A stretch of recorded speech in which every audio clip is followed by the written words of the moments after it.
Today, however, more than a century after his death, one would surmise he is now a creation. Oh my god. Ugh.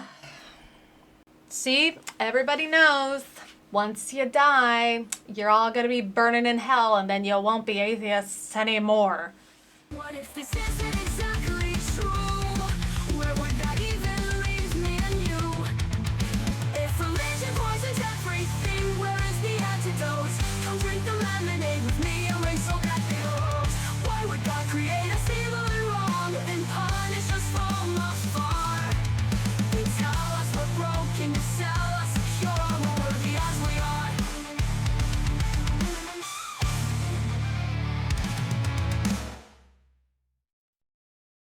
Welcome, cult members, loyal subscribers, and casual viewers alike. I hope you guys are ready to get into Chapter 2. Chapter 1 was already terrible.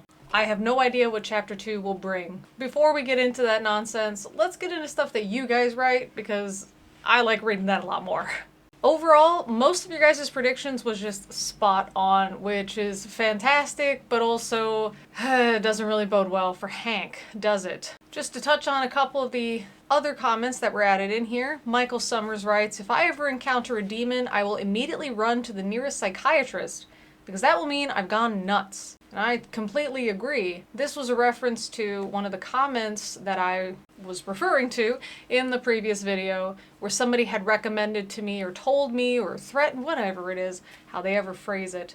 Now this wasn't actually something that Michael is referring to in the book, but it was a reference to a comment that I read while making the video, and it had to do with a person saying that once I met a demon, I would run to Jesus, and I just can't understand why I would. If I see something that I would think is a demon, I'm going to follow Michael right to the nearest psychiatrist's office, and if for some reason I think it is some kind of evil spiritual entity, well, those things show up in a lot of different religions, so I don't know why I'd run to Jesus first. Awakening to Vacuity wrote that some of my videos helped get them through the pandemic, which I haven't heard anybody use that phrasing, so I do like it. I'm glad that they have helped. I don't know if you guys were around then, but I did do, live streams almost every day, and that actually helped me too, so I appreciate that you guys were joining me as Korea had lockdown before the rest of the world had. It's been an interesting ride so far, hasn't it? Gosh, this channel's been around since, 2012? Gracious. Rabbit Pirate writes, "This whole untold millions of babies things suddenly makes me think, could God have not made it such that people can only get pregnant if both parties involved wanted in the process actively?" Rabbit Pirate writes, "This whole untold millions of babies thing suddenly made me think, could God not have made it such that people can only get pregnant if both parties involved in the process actively wanted to have a baby? If he had done that, then there would be 0 unwanted pregnancies. And as such, the overwhelming reason anyone would even terminate a pregnancy would be because of medical reasons. Christians love to blame people for things like this, when in fact the only reason it happens at all is God's poor design. Also, isn't making it so people can get pregnant when they don't want to a violation of their free will?" That is an excellent point, especially that last part, Rabbit Pirate. I don't believe in this idea that the Bible supports free will. I also don't believe that the Quran supports free will, or that the Jewish scriptures support free will either. So this idea that God doesn't want to violate our free will just doesn't really make sense, because he gladly violates people's free will all the time. This other idea that God doesn't like babies being killed, well, read the Old Testament. So, all these arguments about God is against abortion just seem really strange when you also add in the fact that a lot of pregnancies just naturally end up in a miscarriage. So it doesn't seem like God really cares all that much about fetuses, but I haven't heard this argument, and I think that it would be a really good way to design your creations, right? That you're thinking creations that you apparently care so much for, that have these eternal souls, etc., that you'd also give them an extra feature, such as both of you have to consent to have a child. Great Caesar's Ghostwriter writes, "Newsflash, Hank. People who lived a century and a half ago had less enlightened views about their fellow humans." Thank you. We're going to end it here with Stephen Myers, who wrote, "Whose fault was it that Eve was deceived? God didn't tell Eve anything. The discussion about the tree of knowledge occurred in Genesis 2:17 before Eve was formed in 2:22. And if the serpent was deceived by Satan, why did God curse the serpent? And how did man bring evil into the world if Satan was already there before the fall? Moreover, how could man, who was literally born yesterday and had no concept of good and evil, be held responsible for being deceived by the father of deceit? God had to know Satan was in the garden and left his children alone. God has to be the worst nanny of all times. He only had 2 kids to watch and he left them alone with Satan. Who's really at fault here? Definitely agree with you. You know, I watch a lot of true crime stuff and you see these horrible parents that their children are unfortunately exposed to extreme amounts of neglect. And yeah, I guess God would be the worst of them all if we believe this.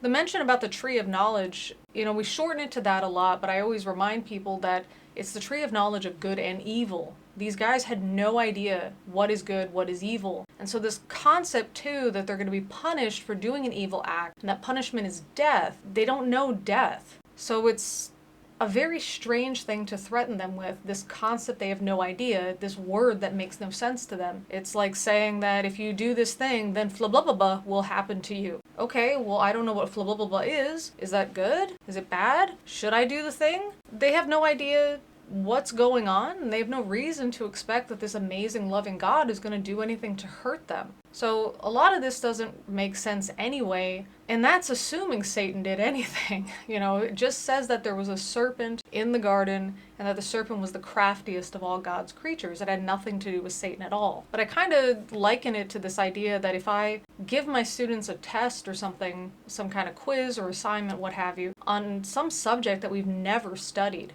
how am I supposed to punish them by giving them an F if they fail because they don't know any of the answers? Is it even fair for me to say they failed? They didn't know anything. All the parents would be calling saying that I'm just a bad teacher and they would be right. So how come when God does something like that, we say that he's a just God? Really doesn't make any sense. Chapter 2 is titled Fossil Follies, and go ahead and pause now to give your predictions. My prediction is that it's going to be something about maybe Piltdown Man, Nebraska Man, something along the lines of, look, these fossils are a hoax, therefore all of them are hoaxes. I do wonder if Hank is going to get into any of this like young Earth creationist ideas. Stuff like, stuff can be petrified within 100 years, so we don't need the millions of years for it to be fossilized. I'm not sure. That's something I heard. I think it was from Ken Ham, or who's the other guy? The one that was in prison. Aaron Raw always refers to him by his prisoner number. I had to look it up. It's Kent Hovind. So I'm not sure if one of them talked about it, but it sounds like something they said. All right, let's go ahead and get in. Colin Patterson, senior paleontologist at the prestigious British Museum of Natural History, which houses the world's largest fossil collection, 60 million specimens, confessed, if I knew any evolutionary transitions, if I knew of, well wait, I gotta do a British accent, right? If I knew of any evolutionary transitions, fossil or living, I would certainly have included them in my book, Evolution. I went a little Australian there, but we get the idea. So let's see what Colin Patterson has to say. Colin Patterson, personal letter to Luther Sunderland, 10 April 1979, as quoted in Luther Sunderland's Darwin's Enigma. In a later interview, Sunderland asked Patterson whether he knew of any good transitional forms. Patterson affirmed his prior statement that he did not know of any that he would try to support. Sunderland writes, throughout his interview, he denied having transitional fossil candidates for each specific gap between the major different groups. He said that there are kind of a change in forms taken in isolation, but that none of these sequences that people like to build up. My guess here might just be something like they propose this idea, sort of like in Futurama, when Professor Farnsworth and I forget who it was, but it was another professor who was just a very articulate orangutan. The orangutan was in favor of young Earth creationism and this idea against evolution, and Professor Farnsworth was arguing with him about why he should believe in in evolution. And so the orangutan says, well, what about the transitional fossil between A and B? And Professor Farnsworth says, oh, we have that. It's fossil C. And then he says, aha, so now what about the transitional fossil between A and C? Oh, we have that. It's fossil D. Aha, then I've got you now. What's a transitional fossil between A and D? And they keep going on like this for a very long time until suddenly Professor Farnsworth says, I guess for this particular case between A and, N sub whatever, I guess we don't have that, and we don't have it yet, or we may not find it, or what have you. And the professor orangutan says, aha, you put your faith in science, and you should really put your faith in something like, I forget what it was, but I don't think it was God or Jesus specifically, something like the almighty space ape in the sky. Patterson, of course, is a committed evolutionist. By transitional form, I take him to mean a fossil. Well, why don't you just ask? A fossil that he can confidently say represents a form that lies between two fundamentally different species exhibiting wholly different structures and functions in an actual evolutionary line of descent, or that is directly ancestral to any fundamentally different species. I wonder, Colin Patterson, let's check this out. So after looking it up, it looks like the paleontologist passed away in 1998, and this book was written in 2001. I don't know if it's something that Hank was thinking about prior to 2001, that perhaps he could have asked Patterson himself. But I think the problem here is that this is a personal letter that was quoted by Luther D. Sunderland. Unless Sunderland published the entire letter, we just have to kind of take Sunderland at his word. But why should we? This could have been something that Hank, if he had these ideas prior to getting the book published, he could have contacted Colin Patterson himself, and failing that, he could have just contacted another paleontologist in the British Museum, or just another paleontologist. So this idea that he's taking Luther Sunderland's word on a letter that Luther Sunderland maybe didn't publish, but quoted part of it in a book, and the book is talking about a specific interpretation against evolution, this isn't really a good primary source. It reminds me of something that I brought up to my students when I had them, the AP World History book was talking about St. Thomas Aquinas, and we watched about St. Thomas Aquinas's, the 5 proofs, right? And this came from the Aquinan Institute, or something that was a bunch of priests that followed what Thomas Aquinas said. And I gave them an optional extra credit, which was to see what is said against these 5 proofs, and just to have kind of a discussion, just sort of think critically. Doesn't matter, what you believe, just go for it. Every single student that looked up an argument against the 5 proofs, they looked it up on Catholic websites. Somebody else used a different video from the same Aquinan Institute. And I had to explain to the students that if you guys are looking for a source and then you guys are looking for a counter source, you have to look up the counter source. You cannot look up something that is in favor of the original source that quotes something, because you don't know if they're quoting it correctly. They could really be misquoting it or taking it out of context because they are trying to paint a certain narrative. But even if we give them the benefit of the doubt that they didn't do that, they may have just genuinely misunderstood what was being said, or when you read it in the context, you may come up with a totally different interpretation, the exact opposite interpretation. So you cannot use this. And that's understandable for students that never really had to look this stuff up before. It's not understandable for somebody like Hank Hanegraaff. Hank is just too grown to be doing something like this. So furthermore, Patterson writes, fossils tell us many things, but one thing they can never disclose is whether they were the ancestors of anything else.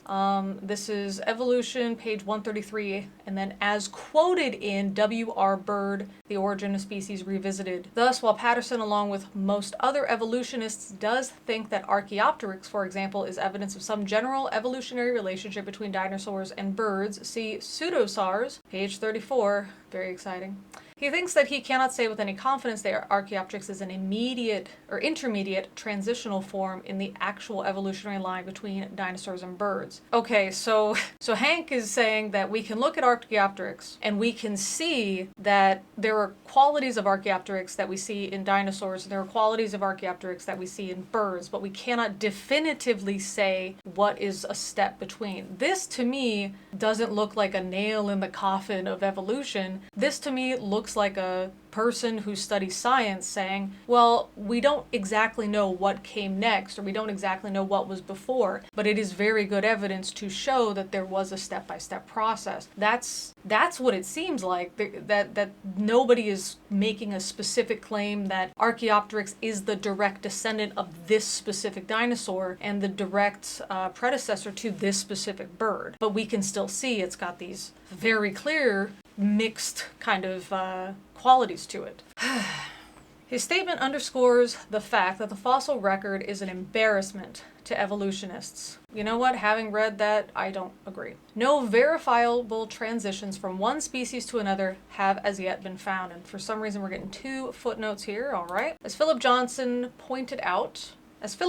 has pointed out, the word species can be a bit of a trap. To evolutionists, it can simply mean isolated breeding groups, and in that sense, trivial transitions can be said to have occurred. Of course, what we do not see are the sorts of transitions that would actually mean something, and which evolutionary theory requires in order to stand. Transitions between fundamentally different species that exhibit wholly different structures and functions, such as transitions between dinosaurs and birds, Archaeopteryx, what?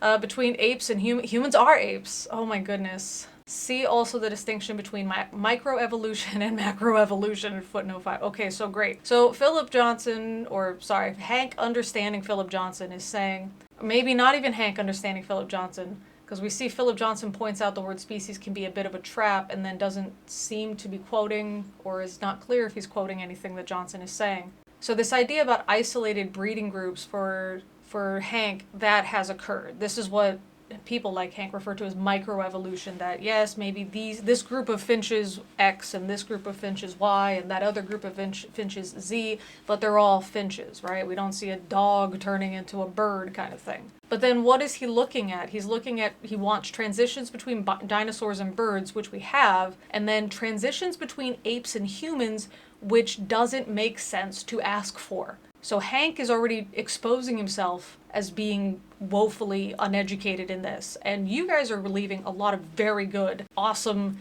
comments that have to do with, oh yeah, there's this stuff about evolution and this other stuff about evolution. It's stuff that I've never even looked into. It's stuff that I don't know. And even me, with my very limited understanding of evolution, even I can see that this is ridiculous. Really makes me wonder how far Hank actually got studying evolution as he claims, but in the foreword, we're pretty obvious that Hank was just being a douchebag and then blamed evolution for some reason.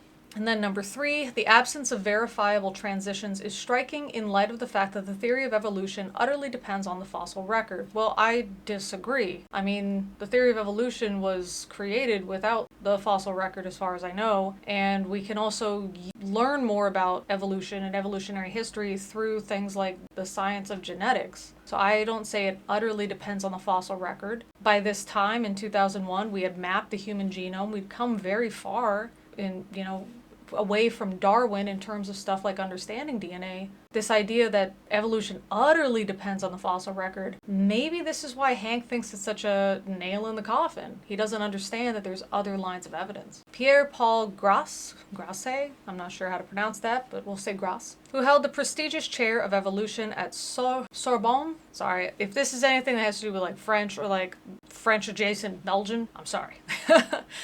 So this guy writes, naturalists must remember that the process of evolution is revealed only through fossil forms. A knowledge of paleontology is, therefore, a prerequisite. Only paleontology can provide them with the evidence and reveal its course or mechanisms, as quoted in Henry M. Morris, that their words may be used against them.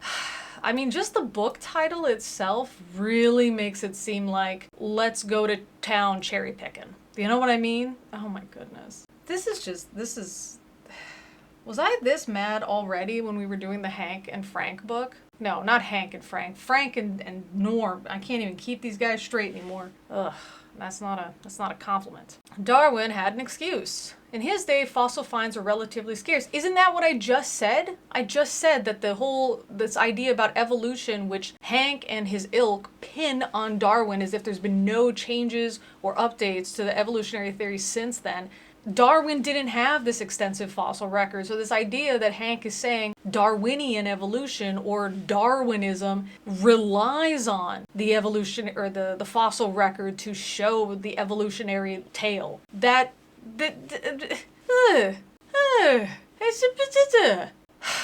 know I'm speaking gibberish, but you guys understand it, and my gibberish at least is reasonable. It's more reasonable than Hank's gibberish. Today, however, more than a century after his death, one would surmise he is now in creation. Oh my god.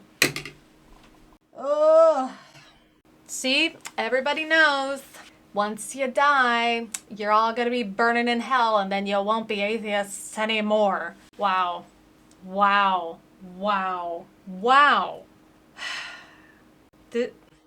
These guys just love, they love being right so much, or believing that they're right so much, that they revel in this idea that people are going to be tortured and suffering forever because you're different from us. It reminds me of something that we read about in the Book of Enoch, and just how ridiculous it was that they were just begging for God to curse their enemies. Everybody who doesn't like me, God is going to get you. And everybody who's ever laughed at us, God is going to get you. And you're going to know, you're going to be, he's going to totally smite you, and bad stuff's going to happen. I mean, this has just been woven into the fabric of this Abrahamic monotheism that everybody is just totally screwed, and we love it. We revel in the fact that you guys are going to suffer and die and then be tortured forever. I mean, they just love this. You know, he adds it in here like a right guys kind of joke, which number one, it doesn't add anything to what we're talking about. But number two, if it is something that we're supposed to laugh at, irony, that just shows Hank is your typical creationist. He's very happy to revel in your suffering, or his belief that you're going to be suffering. I can't. Ugh. How did I like when I was a Christian? Anyway, we have an abundance of fossils a century after his death. We still have yet to find even one legitimate transition. Well, Hank, how did you determine what a legitimate transition was? You can't even figure out what a legitimate source is, to quote. Legitimate transition from one species to another. David Raup, curator of the Field Museum of Natural History in Chicago, underscores this fact.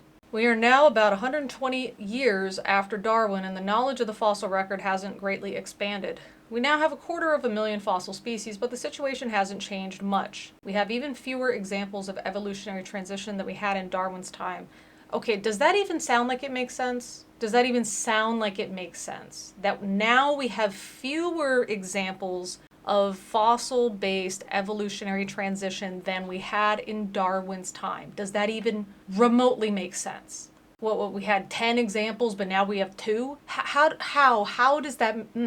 Let's check the source. Let me guess, it's something Morris quoted and took out of context. David M. Raup, Conflicts Between Darwin and Paleontology, Bulletin, Field Museum of Natural History, 1979. Again, you're pulling all this stuff out of the 70s. Pulling all of this out of the 80s if we're lucky, early 90s if we're lucky. Why aren't we going to anything more recent? I mean, that's like this assumption that science doesn't change at all. I get that we can just quote stuff from the Bible because the Bible isn't supposed to change, and what was written today should be similar to what was written 400 years ago. So it doesn't matter really which version of the Bible or which translation that we're quoting, because essentially it should be the same message. But to try to apply this idea to scientific discovery, as if we aren't making all kinds of awesome scientific discoveries all the time. I mean, between 1979 and whenever Hank penned this, or even in 1993, we've since mapped the human genome, and we've also, there was an issue with cloning Dolly the sheep. Didn't that happen in 1996?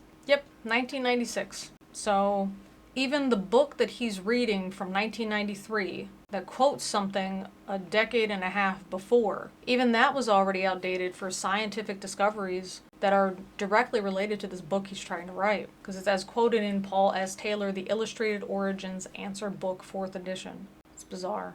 Ironically, while the general public seems blithely unaware that no transitions from one species to another, known as macroevolution, okay, we're going to have a little footnote. Who calls it macroevolution? The theory of biological evolution maintains that living things, plants, animals, humans, etc., Yeah, because humans aren't animals. We're some kind of special rock, right? Have descended with modification from shared common ancestors. Macroevolution refers to large scale, which blah, blah, blah. My concern is like, where is he pulling this idea from that he says this is known as macroevolution, and he's writing it as if it's something that's a well-known phrase in the field of science, or the field of biology specifically. So macroevolution, large-scale change, birds from dinosaurs. This process would require the addition of new information to the genetic code. Yeah, like, I don't know, Down syndrome? Microevolution refers to blah, blah, blah, Great Danes to Chihuahuas, from wolves, whatever. Gradualism refers to the theory that macroevolution, I don't know why it says macroevolution, but evolution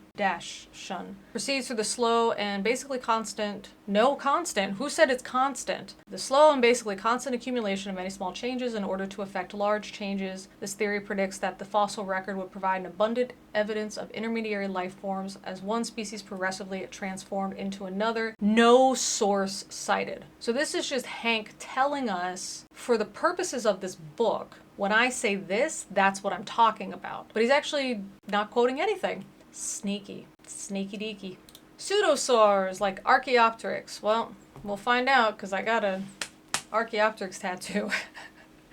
Whenever I say there's no transitions from one species to another, someone inevitably brings up Archaeopteryx. This happens so frequently that I've decided to coin a word for the experience, pseudosaur. Pseudo means false, and saur refers to a dinosaur or reptile, literally lizard. Thus, pseudosaur is a fake link or false link between reptiles such as dinosaurs and birds. The notion that birds evolved from dinosaurs has so permeated modern thinking that it is commonly maintained that dinosaurs still survive today in the form of birds, their feathered offspring. This is from Dwayne T. Gish, Evolution. The fossils still say no. So a creationist source. Great. Glad we're pulling out the primary sources here, Hank. Archaeopteryx, literally ancient wing, is said to have 21 specialized characteristics in common with particular kinds of dinosaurs. However, as Dr. Dwayne Gish explains, careful examination has demonstrated that in every case, these characteristics are genuinely bird-like rather than reptilian. So we're going to go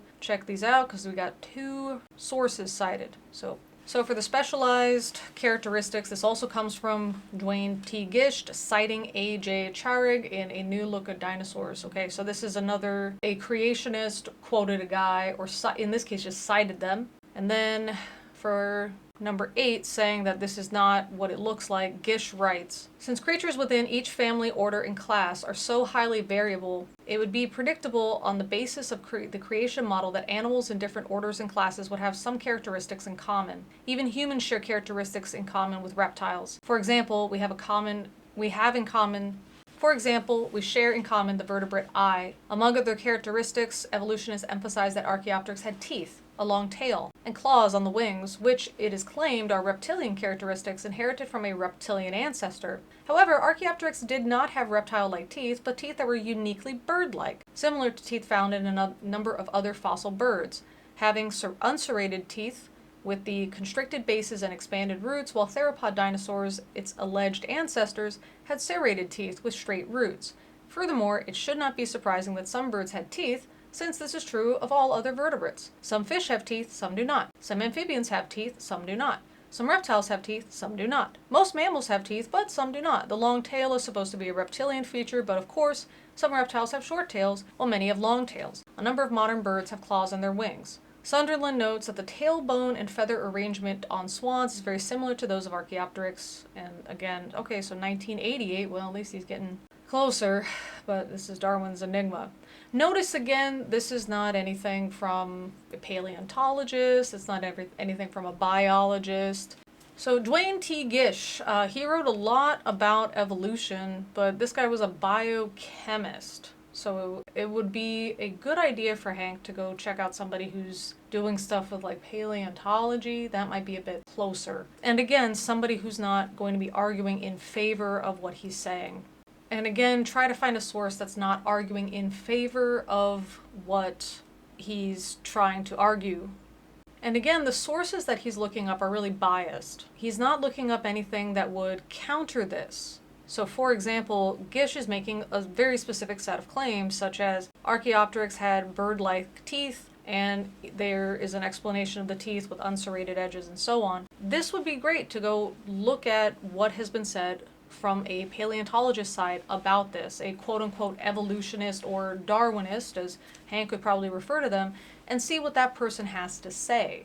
That's how you're supposed to do this kind of research-based paper, Hank.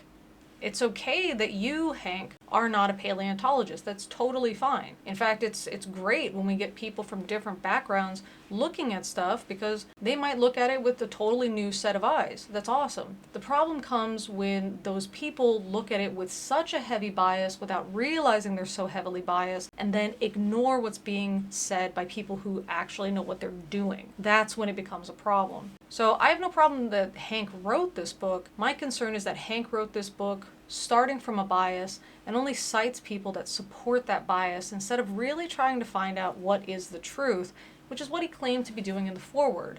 He was trying to say that he's going to show us that evolution really doesn't have a leg to stand on and that it's a kind of a open secret in the field of biology. Yet the people he's quoting are not people that are in the field of evolutionary biology or even paleontology in some cases in this chapter. Why would you do that? Why would you assure us that you're totally going to show that these scientists are keeping this kind of open secret and then providing no evidence thereof? Doesn't make any sense. Myriad evidences. Why do they always say evidences? Why don't they say lines of evidence or pieces of evidence? Demonstrate conclusively that Archaeopteryx is a full-fledged bird, not a missing link. Here are just a few. If you guys are not looking at the screen, we get a nice drawing of Archaeopteryx. It's just a nice drawing, that's all. But it says Archaeopteryx, the quintessential pseudosaur. First, fossils of both Archaeopteryx and the kinds of dinosaurs Archaeopteryx supposedly descended from have been found in a fine-grained German limestone formation said to be late Jurassic. The Jurassic period is said to have begun 190 million years ago, lasting 54 million years. Hopefully this source is just straightforward. Okay, the new Encyclopedia Britannica, Micropedia, great. Oh, why is Gish here? If it's from the Encyclopedia Britannica, why didn't you just quote that? And if it's from something Gish wrote, why didn't you say as cited or as referenced by Gish? That's unusual. That's suspicious. So we're just getting in line here. 6, 7, 8, 9, 10, 11, 12, 13, 14, 15. Okay, 15 sources, it looks like. Sorry, shouldn't be 15. So it looks like we're going from source 6 to source 15. This is all stuff that comes from Gish. Not just from Gish, but almost exactly in the same portion of the book. I don't know, that's bizarre. I mean, Hank can't even read the Encyclopedia Britannica for himself. We get another one from the Encyclopedia Britannica, another one from the Encyclopedia Britannica, from Michael Denton. Oh boy, here's Denton again. Ugh. So these just look like they're from Gish. Gish again, citing Tim Beardsley. The new Encyclopedia Britannica, Gish, as quoted in Gish, and Michael Denton quoting and Gish is quoting. So for the next 15, that's all it's saying. It's saying it's from this same guy. All right. Well, at least we don't have to keep jumping down here. We can just read it. Thus, Archaeopteryx is not a likely candidate as the missing link, since birds and their alleged ancestral dinosaurs thrived during the same period of time. In addition, it should be noted that a great deal of controversy has occurred in the evolutionary community as a result of other bird fossils found in sediments classified by evolutionists as late Triassic prior to the Jurassic. According to this hypothesis, these birds would have lived approximately 75 million years earlier than Archaeopteryx and, in fact, at the same time as the first dinosaurs. As I'm reading this, you guys probably already know what I'm gonna say. There are different types of similar evolution that we find. You know, we find different animals that are not related to each other that have webbed feet, for example. We've seen different wings developing it in different ways, such as the wings of a bat, which differ from the wings of a bird, a flighted bird, which differ from the wings of a penguin, right? So this, I don't think that Hank understands this isn't like a nail in the coffin, to keep using that phrase, because, I don't know, I just keep using that phrase today. I don't think that he really understands that's not a controversy.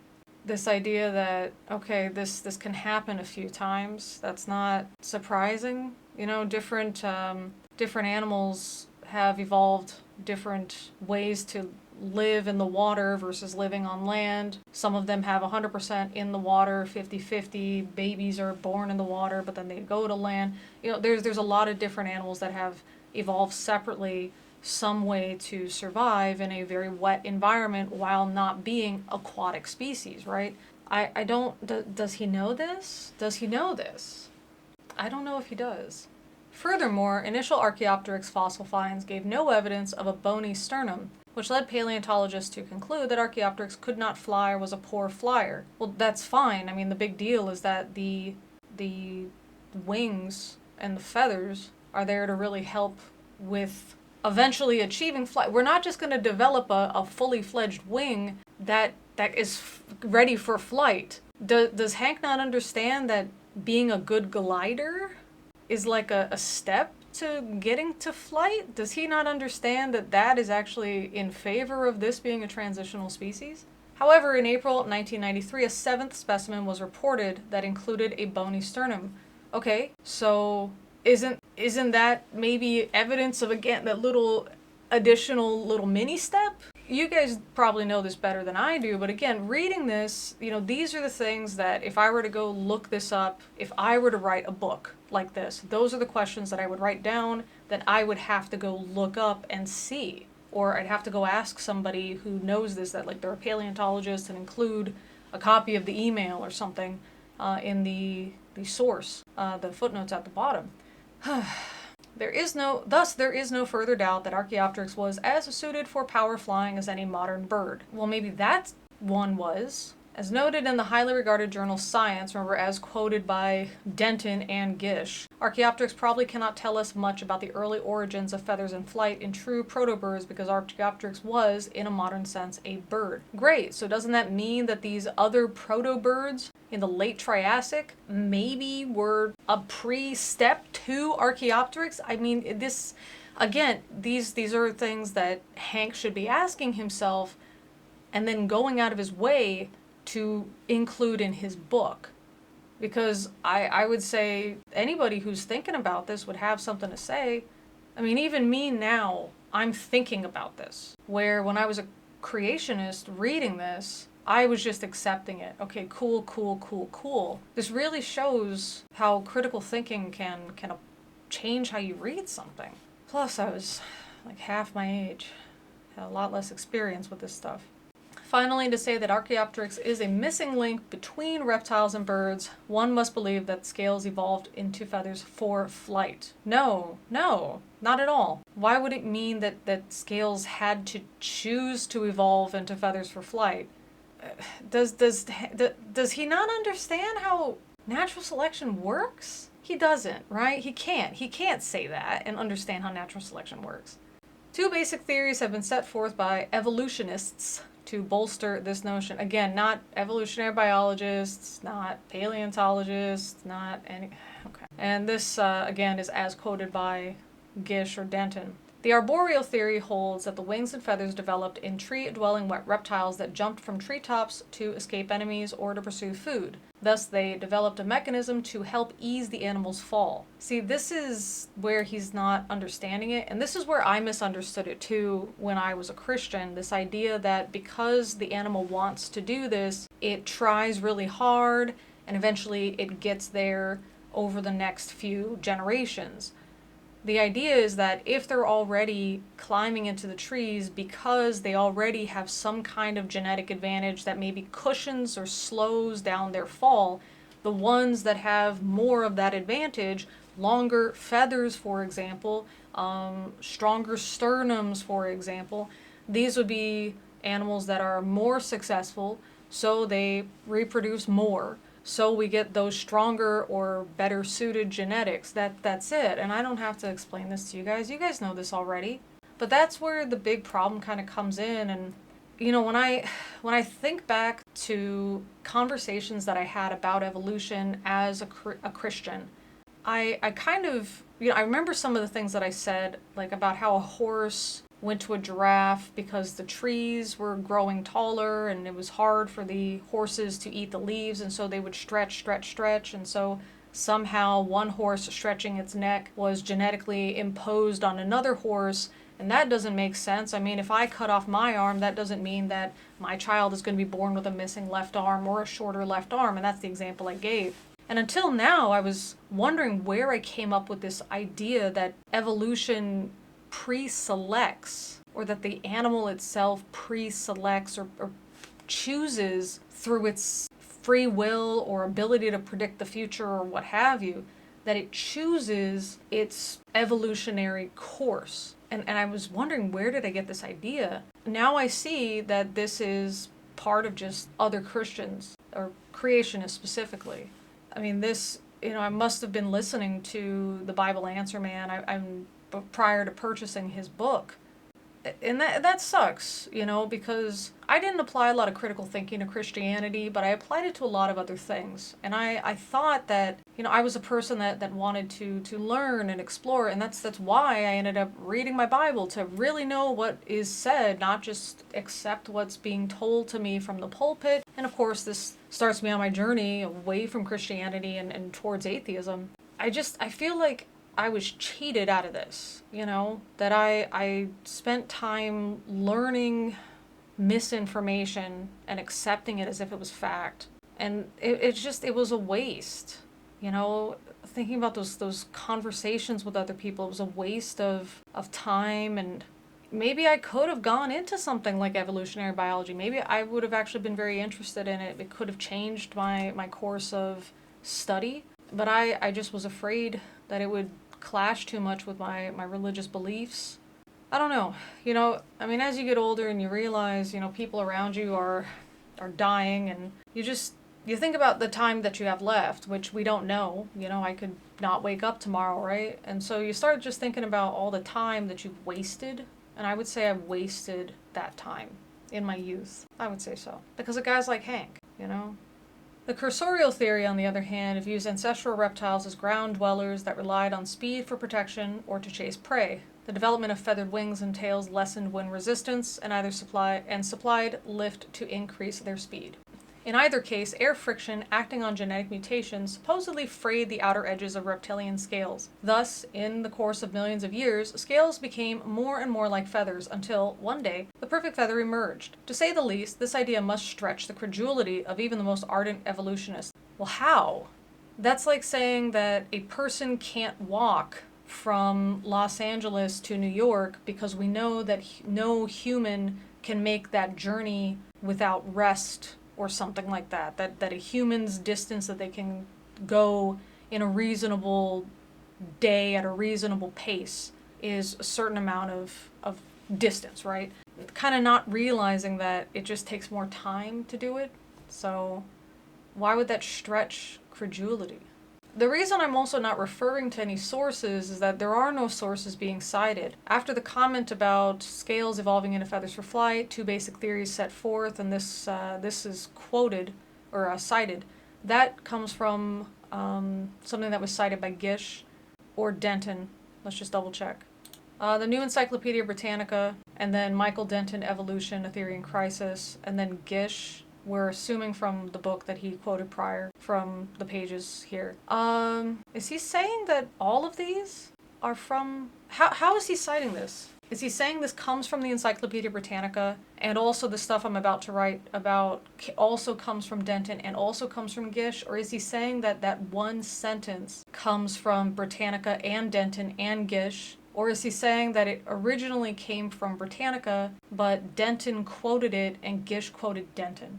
I mean, even the way he's writing the sources is bizarre. Consider for a moment the meticulous engineering of feathers. Each is a masterpiece of detail and design. Oh boy, the argument from design. Apparent design. Perceived design, I should say. The central shaft of a feather has a series of barbs projecting from each side at right angles. Rows of smaller barbules in turn protrude from both sides of the barbs. Tiny hooks, called barbicels, project downward from the side of the barbules and interlock with the ridges on the opposite side of the adjacent barbules. Now, I thought that's how the barbules should be written, but for some reason he did it again, where there's just this dash, this hyphen stuck in the middle of the word. It's bar-bules, but then every time he says barbules, it's not written that way. Weird. That's twice in this chapter, once in the writing and once in the source. In some feathers, there may be as many as 1,000,000 barbules cooperating to bind the barbs into a complete feather impervious to air penetration. All right, well, at least we get a source now. Feather anatomy description adapted from James F. Coppage, Evolution Possible or Impossible. Okay. And then Denton. Again, it doesn't say is quoted by, it just says Denton. 17 is going to be adapted from Denton. And then we have 18, Pierre Lecomte du Noy, Human Destiny from 1947, but see also Gish, 140 to 141. So, more non-primary sources, basically. Furthermore, the positioning of the feathers is controlled by a complex network of tendons that allow them to open like the slats of a blind when the wing is raised. As a result, the wind resistance is greatly reduced on the upstroke. On the downstroke, the feathers close, providing resistance for efficient flight. The fearsome flight of the falcon and delicate darting flight of the hummingbird clearly illustrate the profound aerodynamic properties of the feather aerofoil. So again, he's just saying, look at how complicated it is. It couldn't possibly have evolved. Again, missing how evolution works. These, and a myriad of other factors, overwhelmingly exclude Archaeopteryx as a missing link between birds and reptiles. I think this is another problem with Hank. I don't think anybody was saying Archaeopteryx is the one singular missing link between reptiles and then Archaeopteryx and then birds. And I think that's where that problem comes in, which makes the reference I had to Futurama even more relevant, that there's all these tiny, tiny little steps that aren't necessarily being found in the fossil record, either because we just haven't found them yet, or because fossilization is a pretty amazing process, and it's complicated, and it's amazing that we even have what we have now. So, does he just not understand that this isn't like the one missing link? Does he not get that? But that's how it was always presented, missing link, like this singular thing that's going to tell us the difference between birds and dinosaurs, or the difference between gorillas and humans. You know what I mean? This idea that it's this one missing link, this perfect step. The sober fact is that Archaeopteryx appears abruptly in the fossil record with well, no it didn't. You said it was in the Triassic too. What?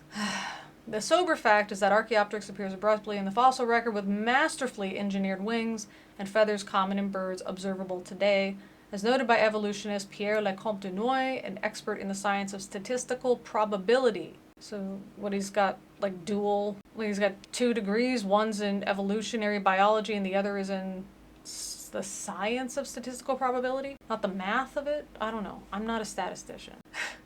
We are not even authorized to consider the exceptional case of Archaeopteryx as a true link. By link, we mean a necessary stage of transition between classes such as reptiles and birds, or between smaller groups. An animal displaying characters belonging to 2 different groups cannot be treated as a true link as long as the intermediary stages have not been found, as long as the mechanisms of transition remain unknown. So again, this just sounds similar to what I mentioned before, that we cannot say for certain that dinosaur X and bird X are connected by Archaeopteryx.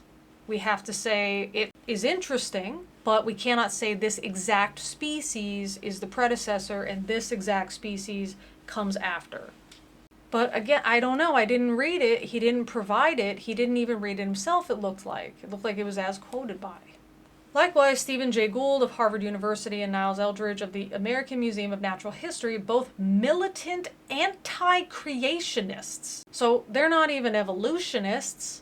They're not even evolutionists. They are militant anti-creationists. What the hell is that supposed to mean? Hank is just making stuff up now. He's just making it up. Is that what Niles Eldridge calls himself? You know, if you go to his Twitter bio, it says, American Museum of Natural History and militant anti-creationist or something. Conclude that Archaeopteryx cannot be viewed as a transitional form. Here's how they've put it. At the higher level of evolutionary transition between morphological designs, gradualism has always been in trouble, though it remains the official position of most Western evolutionists. Smooth intermediaries between bioplane, basically different types of creatures, are almost impossible to construct even in thought experiments.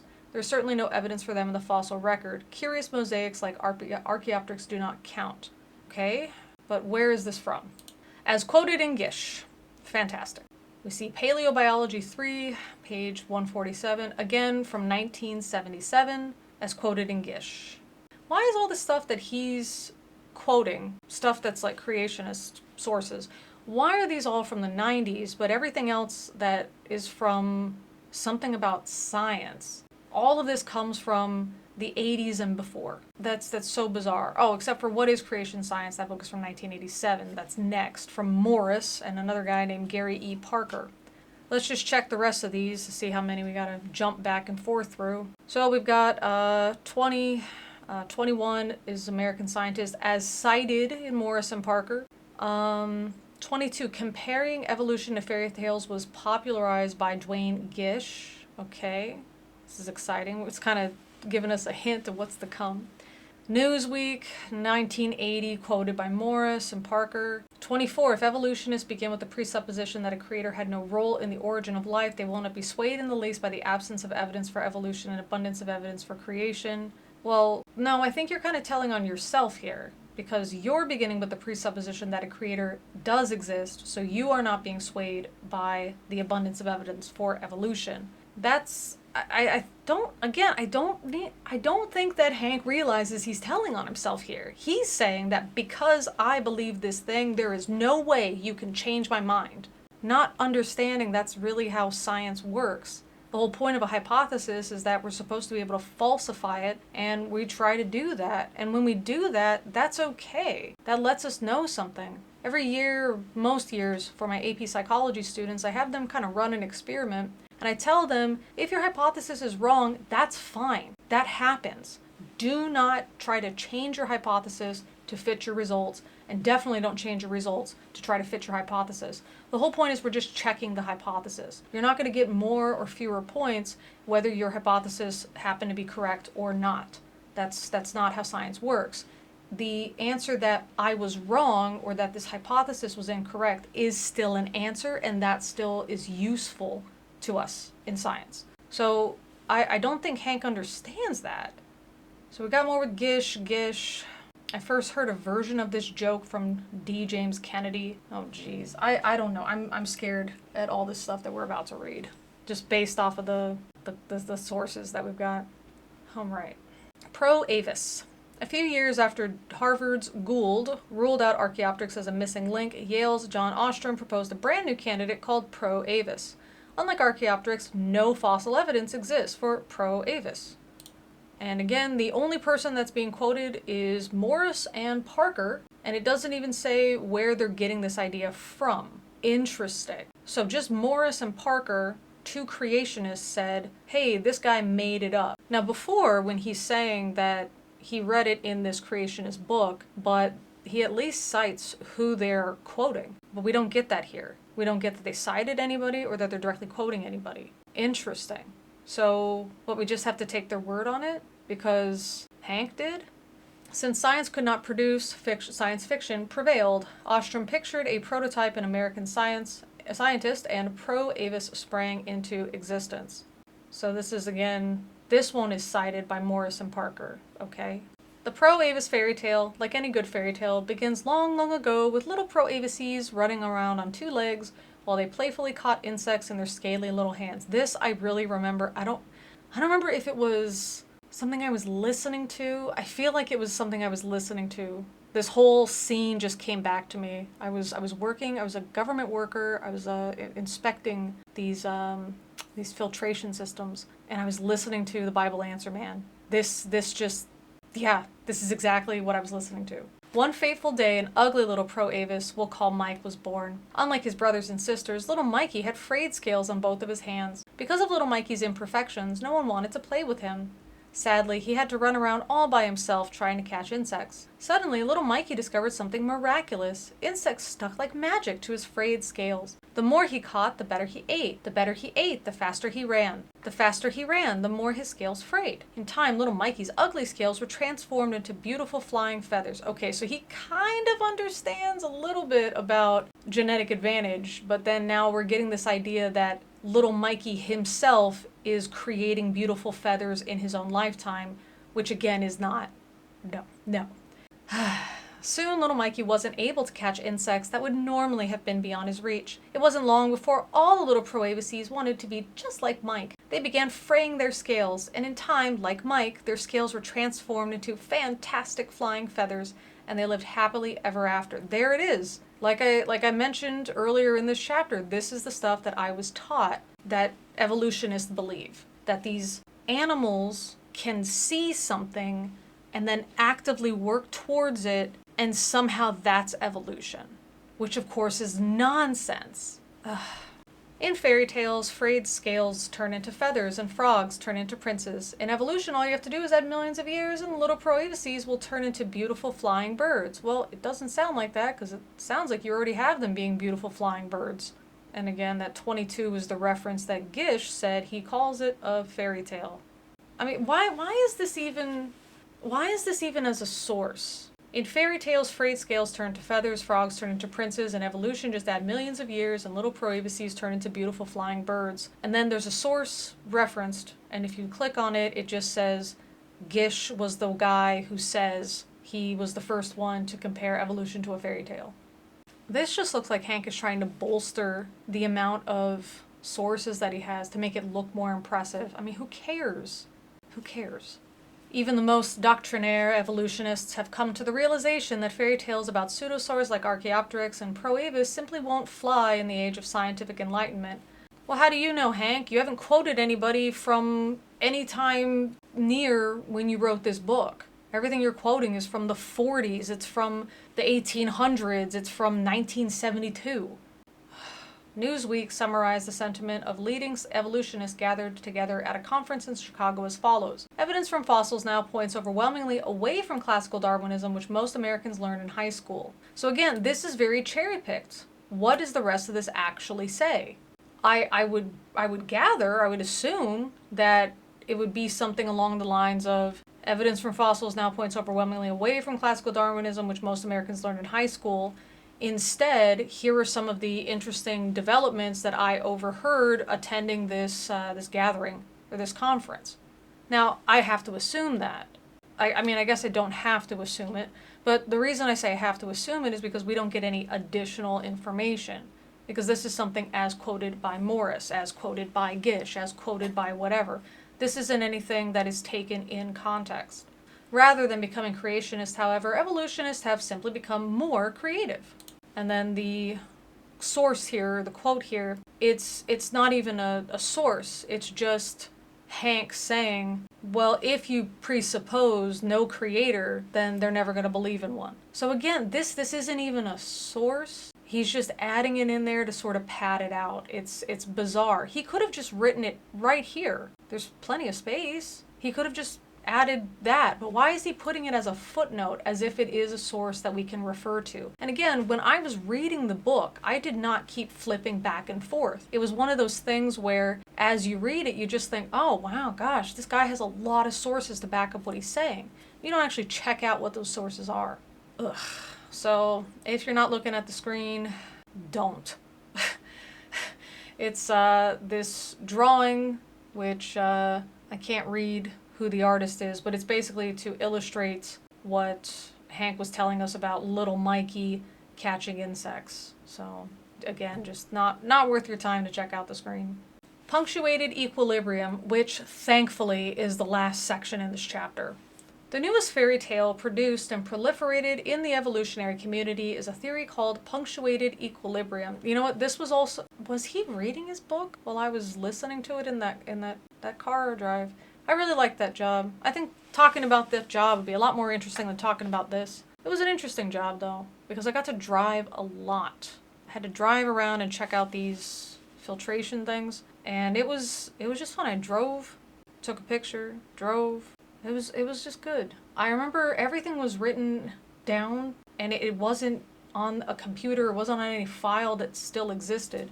So I put everything into just an Excel spreadsheet, and I was able to organize it based on the location. This way, because reading it just out of the big binder, you would be driving all around the place. So you could only maybe check out in a full day's work, I don't know, maybe 6, if that. just from the amount of time that you're driving around back and forth. So when I organized it, I was able to just kind of bang out a lot of them. I was able to get maybe 12 to 20, I think it was, checked out. So it was, I don't know, it was nice. Just a lot of driving, just really by myself. I don't know, it was a good job for an 18-year-old. It was a really good job. But then I got to listen to stuff like this instead of, I don't know, anything cool like heavy metal or even, what is it, AM Coast to Coast would have been much more interesting and at least entertaining than this was.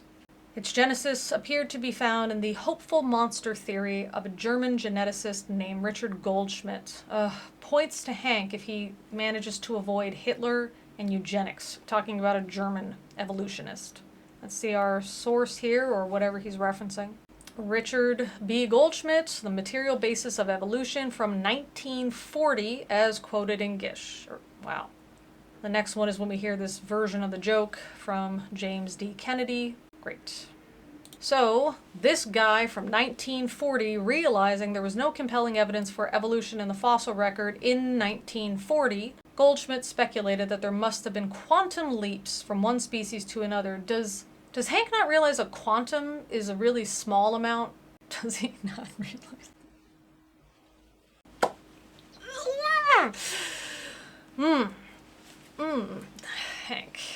Hank. What the Hank? In his book, The Material Basis of Evolution, he sums up his sentiments as follows. The major evolutionary advances must have taken place in a single large steps. The many missing links in the paleontological record are sought for in vain, because they have never existed. The first bird hatched from a reptilian egg. And then 26 tells us... Oh, so 26 is the Richard P. Goldschmidt. Okay, great. So 25 was C. Gish. The hopeful monster reference was the C. Gish part. So it's from Gish, and then now this one is just quoted by Gish. Since I am the father of 8 children, Goldschmidt's hopeful monster theory should have given me considerable concern. Each time my wife Kathy infanticipates I should hold down the hospital window lest when she gives birth our new offspring tries to fly away. Jesus. Now I gotta go get my damn glasses. Do I even want to? I do. But not right now. I'm angry.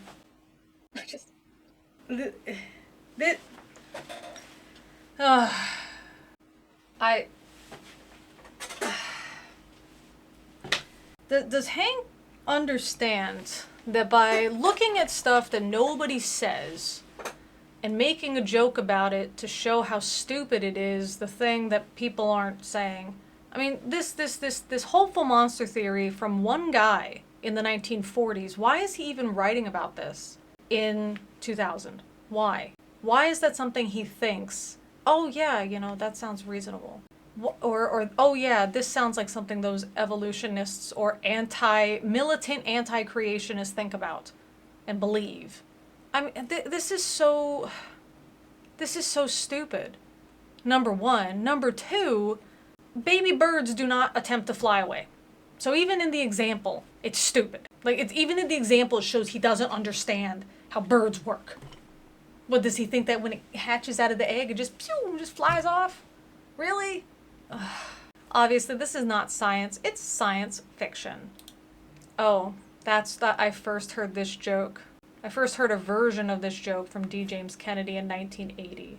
So even the joke is old, and he certainly hasn't improved upon it. Jeez. I mean, like, even the joke isn't original? Come on. Tragically, however, this evolutionary fiction is being pawned off on impressionable children as though it were evolutionary fact. Did you learn this at all? I did not learn this. I mean, to be fair, I didn't pay much attention to biology class. I've only ever really heard of this from Hank, honestly, both in writing here and also just on the radio when I was listening to the Christian radio station. In The Wonderful Egg, a book written for children, a mother dinosaur lays an egg that hatches into the very first bird. After growing up, I remember this story he was talking about, into a beautiful specimen replete with wings and feathers, it flies into a tall tree and sings a happy song. The real tragedy is not that the little bird's song may well become a funeral dirge when it realizes it has no one with which to produce offspring. The real tragedy is that this book earned recommendation from the prestigious American Association for the Advancement of Science, the American Council on Education, and the Association for Childhood Education International.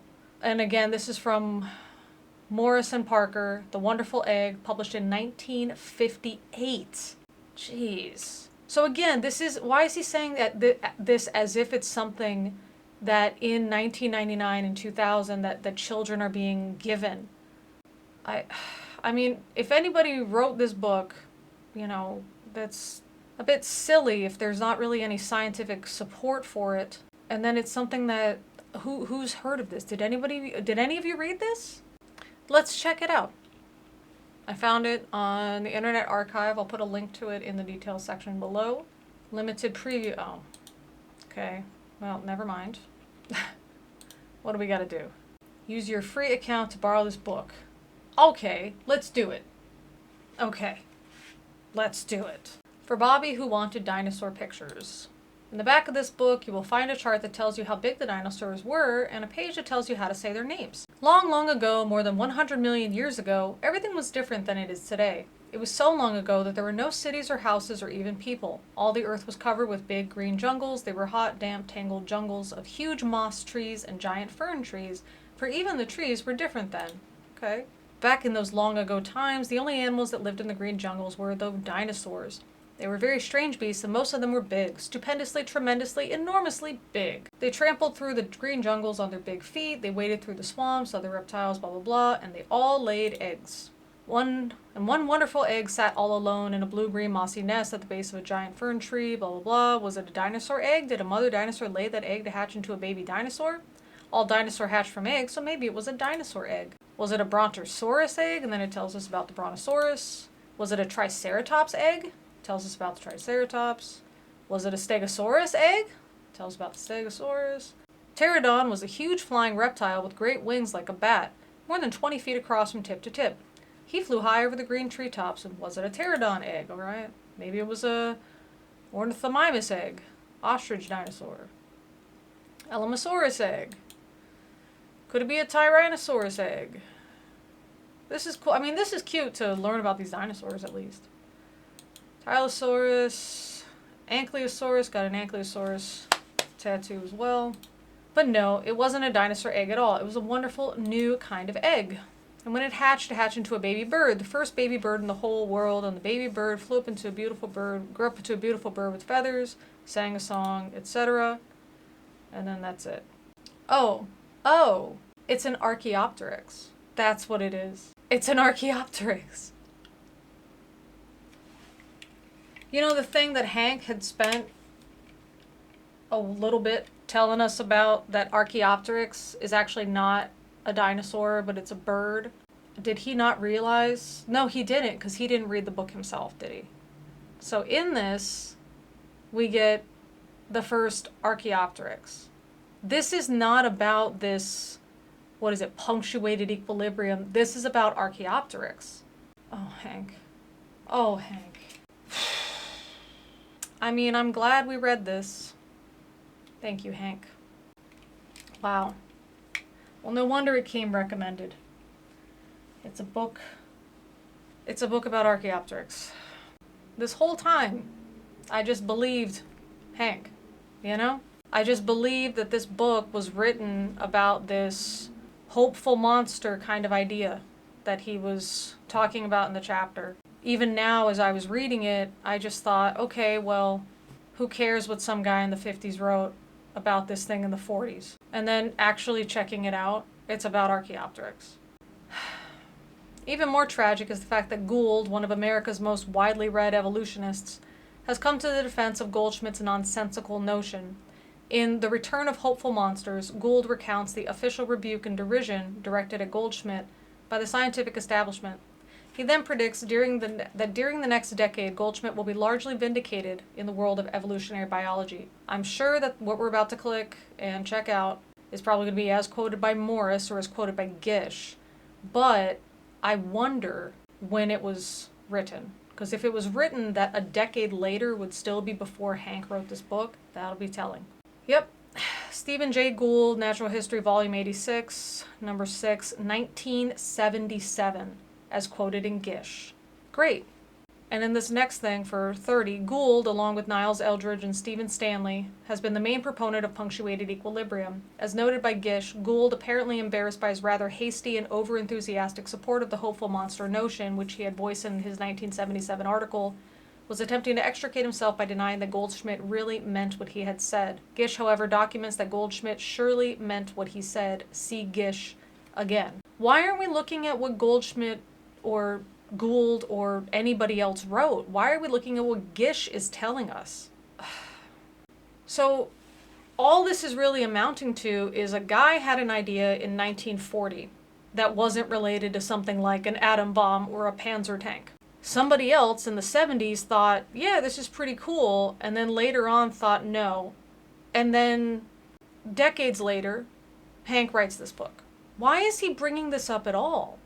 If this is something that they have to just pick at, this one guy thought this thing, and these three guys thought it was cool until one guy realized it wasn't, how is that representative of the scientific community? How is that representative of paleontology? How is that representative of evolutionary biology? How is that representative of what's being taught in the American textbooks that he's referring to? How is that representative of anything? If we did this with something some Christians said, some really inaccurate or inappropriate interpretation of something from the Bible, and we said, wow, look at how bad all of these Christians are and how stupid all of the Bible is because this one guy with his three supporters decades ago thought this thing, Hank would say, why are you just choosing these people? Most Christians don't believe this, and anybody reading the text for themselves usually will not come up with this conclusion. Why would you pick these guys just to make everybody look bad? You're doing this on purpose to make everybody look bad. Hank would immediately recognize that. So why is he doing it here? That's the thing. If you've got a cherry pick, that means that the rest, I can't think of a specific cherry related thing. If you got a cherry pick, then the rest of the orchard isn't cherries. I don't know. If you got a cherry pick, there's a problem, basically. That was one of the issues that I had too as a Christian, was that if I have to keep trying to interpret and reinterpret and all this other stuff, why am I doing this? Am I just wanting it to be true? Because if a plain reading doesn't give us that, why doesn't a plain reading lead us to this?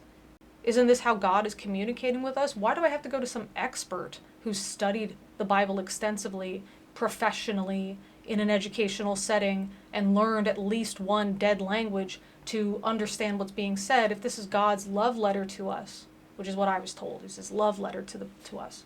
Why do we have to go through all this work if it's just true? And that's the same thing here. Why are we having to dig through all of this old stuff? Well, not really, right? He's just reading it all out of Gish and Morris. He's not actually doing the digging himself. But even still, why are we having to dig through all this old stuff if this is just what evolutionists, quote unquote, believe? If this is just what modern evolutionary theory says, why aren't we quoting modern evolutionary theory? Why aren't we quoting modern evolution textbooks? Why are we going back in time through Gish and doing this? It doesn't make any sense.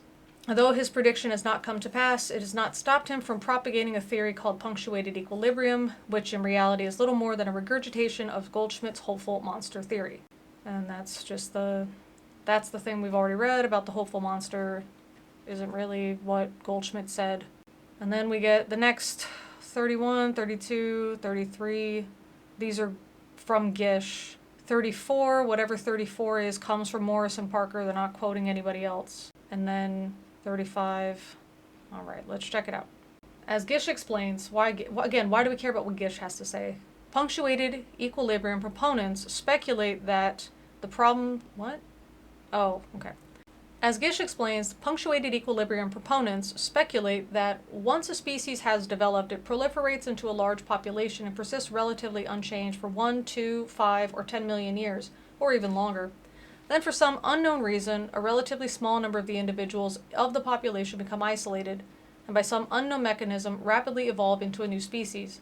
By rapid is meant something on order of tens of thousands of years. Once a new species has evolved, it then either becomes rapidly extinct, or it proliferates into a large population. This large population then persists for 1 or more millions of years. The long period of stasis is the portion of the process referred to as the period of equilibrium, and the interval characterized by rapid evolution is the punctuation, thus the term punctuated equilibrium. And then we see the first bird hatched from the reptilian egg. Again, I can't... Kristen Rosa maybe is the artist, but I don't know where it comes from. But it's just a straight up like a blue jay looking kind of bird as opposed to Archaeopteryx. So interesting stuff. I mean, is that what punctuated equilibrium is? Let's see. So this just comes from phyletic gradualism versus punctuated equilibrium. This is just a figure from that paper, which is published on ResearchGate.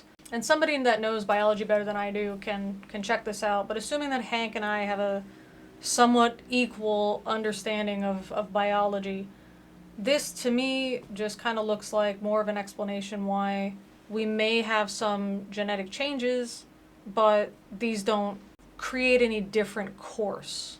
So one of these is like this first one, this gradualism one, just kind of shows these are branching off, but this punctuated equilibrium one basically just shows that it says it's a exogenous shock or punctuation or exogenous shock that is powerful enough to put institutions on a new track. For me, just again, based on my understanding of evolution, this would just look like, it's not that suddenly the genetics changed, it's that maybe the environment changed and that now these pieces of otherwise unremarkable genetic change now actually have a function in this new environment. That's kind of it. It's maybe if you get humans and some of them have the ability to grow a lot more facial hair. That's not really a big deal. Nobody really cares. But if suddenly we have this, not suddenly, but if we end up having a shift in the climate, then the people who have more body hair are people that are going to be doing a little bit better, staying warm, perhaps staving off hypothermia a little bit longer, that kind of thing. So it's not that suddenly the humans have chosen, just by wishing upon a star, to grow more body hair, but rather this thing that's already in the genetics is what is now functional as the environment changed. That's this exogenous shock, right? This thing that's outside of the species is what is creating this need now for some kind of different genetics to be more common.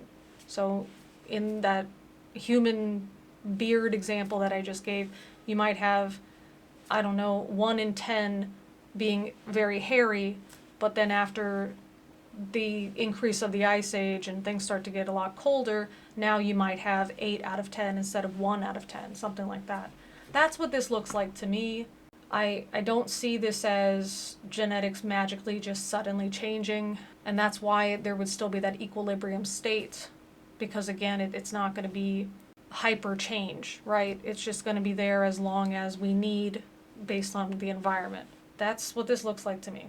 So that would also explain why this would kind of happen in some places rather than something like this with these paths diverging, because in a specific population, using the example of the climate getting cooler, you wouldn't necessarily have those humans that are less hairy. This may create that change, that sudden new track that this figure is referring to, as opposed to, oh, okay, well, some of these humans branched off and I guess they could walk away, go more north. I don't know. I guess that could be happening. But if this is anything like psychology, the different theories that we have in psychology that try to explain the same type of phenomena, they are there because this happens sometimes, and in other cases, this other thing happens. So there's different explanations, and that's why these different theories exist, to explain things like human motivation. It's not that they contrast with each other and that psychologists can't figure out which is which. It's that humans are so diverse that we can't just say one thing is the thing. And I would wager similar here. Gradualism looks like it would probably make sense in some cases and punctuated equilibrium in some other cases. Again, you guys are watching this please tell me, if I'm on the money or not. But based off of just Hank explaining it and then me just looking at this, I don't come to the same conclusion that Hank does. And again, I'm assuming Hank and I might have a pretty similar, not super deep background in biology. So I don't know what his background in biology is. I took some courses in college, but most of the stuff that I took beyond my bachelor's degree, so my master's degree, the stuff that we talk about for biology has to do with things like just the brain, medication, drugs, that kind of thing. So it's not deep into lots of evolutionary biology. I don't know what Hank's is, but we'll see. Hank says the problems with punctuated equilibrium should be self-evident. First, this theory is motivated by the lack of vertical transitional forms in the fossil record.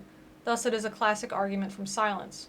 Furthermore, this convoluted concept flies in the face of the science of genetics.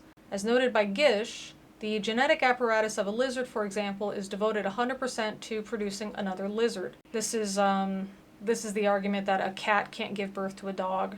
The idea that this indescribably complex, finely tuned, highly integrated, amazingly stable genetic apparatus involving hundreds of thousands of interdependent genes could be drastically altered and rapidly reintegrated in such a way that the new organism not only survives, but actually is an improvement over the preceding form is contrary to what we know about the apparatus and how it functions.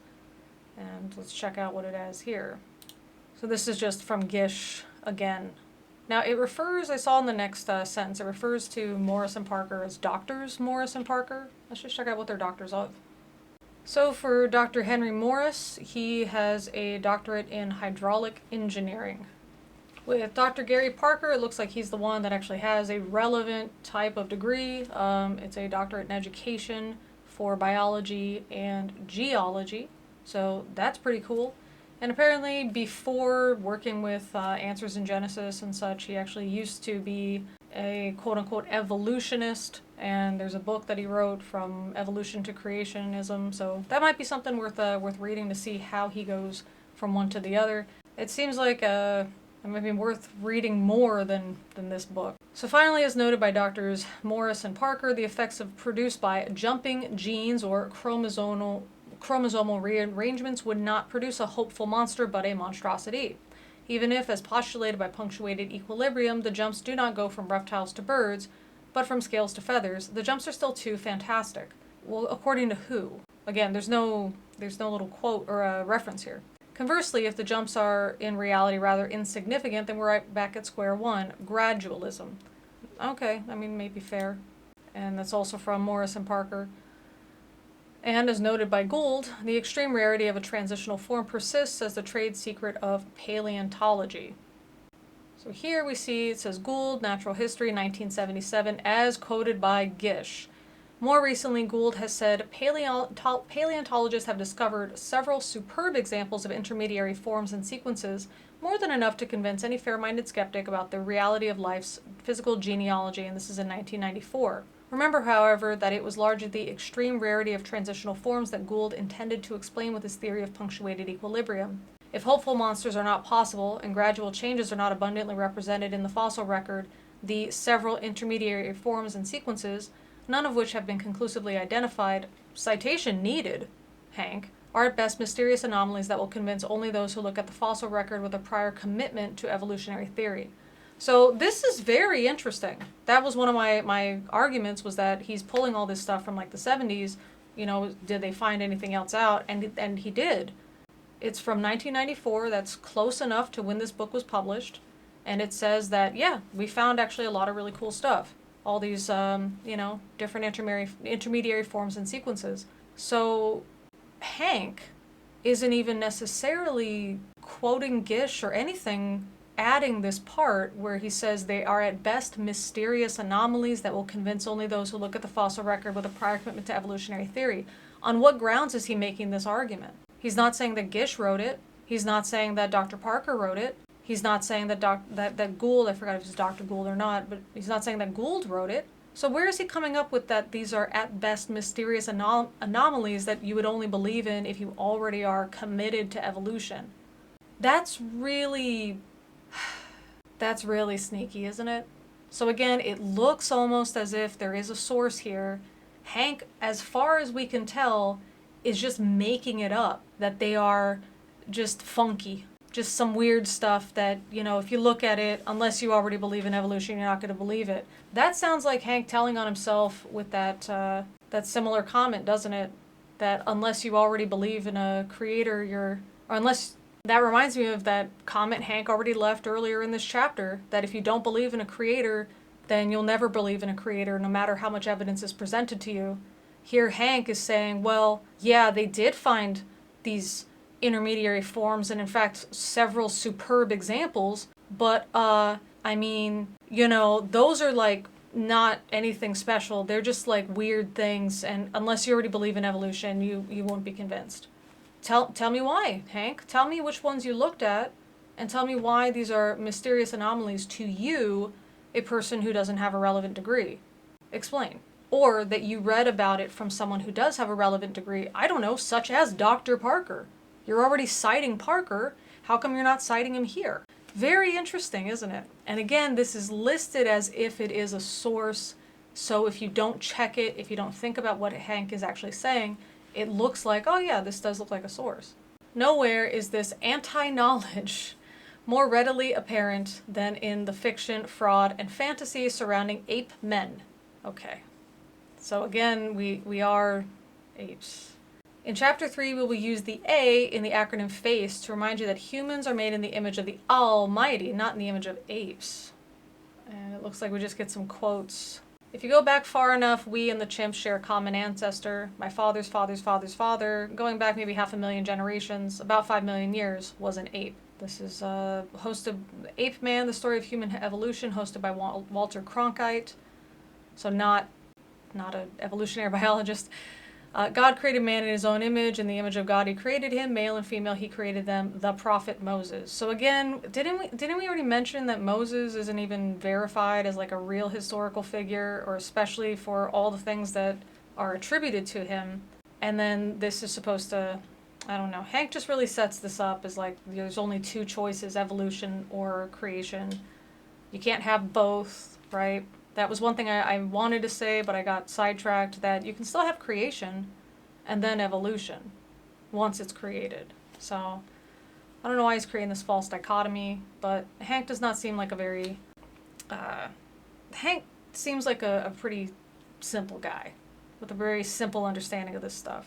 And it's fine if the questions that I've posed, if the answer is no, you know, this what Hank said is correct. But these are things that Hank should include in his writing. He's supposed to be writing something that's really, really convincing, and it just really isn't. Well, I want to thank you guys for dealing with me and with this chapter. This is a hard read. This really is. This is so bad already. The only benefit to this is that there's only a few chapters compared to the Frank and Norm book, but at least Frank and Norm tried to save the worst for last. I really didn't appreciate that because I kind of felt like I wasted my time. At least now with this book, we know we're wasting our time right away, so that's the benefit. That's the benefit. With that being said, you know the normal spiel about things like joining the cult, either through a YouTube membership or through Patreon, and doing so gets you early access to the videos without any ads whatsoever, and also just some additional images and updates and things that we have just for you guys, as well as the monthly live stream at the end of every month. And we cover stuff that is less frustrating or equally frustrating, but more entertaining, I would say. Otherwise, you know, things like comments, likes, shares, subscribing, hitting the bell for the notification, all that stuff pleases the almighty algorithm and therefore pleases me. So yeah, the algorithm has blessed us and let us continue to enjoy the blessing. You can always check out the Discord or find me on other places like on Twitter or Instagram with the links in the details section below. But as always, thanks for listening.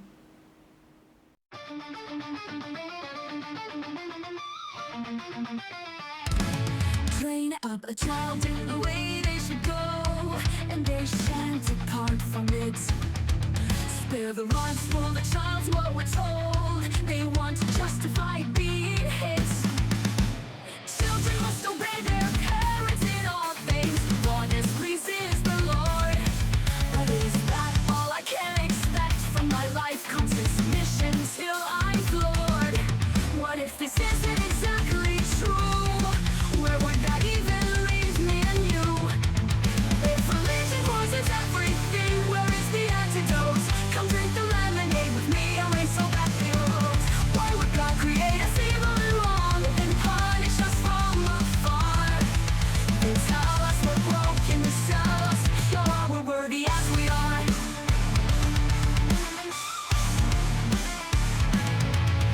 on his knees. Why is one of them jealous? What does that even mean? Why require our worship anyway? Why does he need anything? He is the potter and we are the clay. He does what he wills. If matters not, what could we even do? It's his choice to save or kill. Why create this fuss system? Where's all the alleged wisdom? If religion poisons everything, where is the antidote? Come drink the lemonade with me, erase all that guilt. Why would God create us evil and wrong, and punish us from afar? You tell us we're broken, to sell us secure, we're worthy as we are. What if I'm a doubting Thomas? Why refuse to reach out to us? If we are to seek the Lord, why does he hide of his own accord? Why give us brains to reason, but using them is highest treason?